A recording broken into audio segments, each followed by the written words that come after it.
Pemirsa, di tengah pandemi COVID-19, usaha untuk membangkitkan sektor perekonomian Bali tidak hanya sebatas pada industri besar seperti hotel berbintang 5. Namun sektor lain pun perlu dilirik seperti pengembangan desa wisata yang di dalamnya melibatkan banyak sektor UMKM.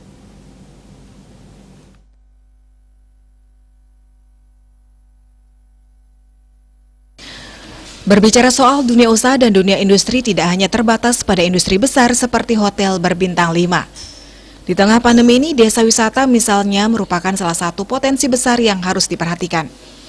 Desa wisata melibatkan banyak UMKM dan orang-orang yang terlibat di dalamnya. Apabila desa wisata dikelola dengan baik, maka akan banyak memberikan manfaat terutama dalam rangka pemberdayaan sumber daya manusia.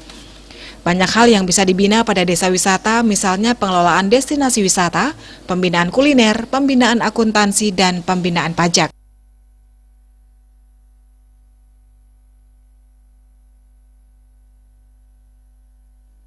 Satu jurusan saja, satu kompetensi pembinaan saja. Desa wisata apa sih yang diperlukan? Oh, ada misalnya pengelolaan destinasi wisata.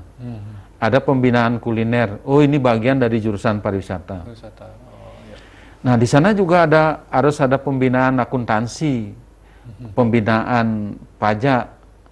Oh, jurusan akuntansi yang masuk. Oh, iya. Oh, di sana perlu pembinaan administrasi supaya rapi,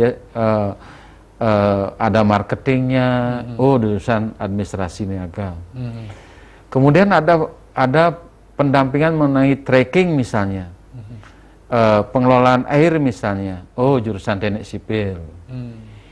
Kemudian di teknik elektro atau manajemen informasi, oh ada pembuatan sistem aplikasi desa wisata, misalnya smart village system. Karena kan TI memegang peranan penting ini bagaimana mempromosikan secara digital.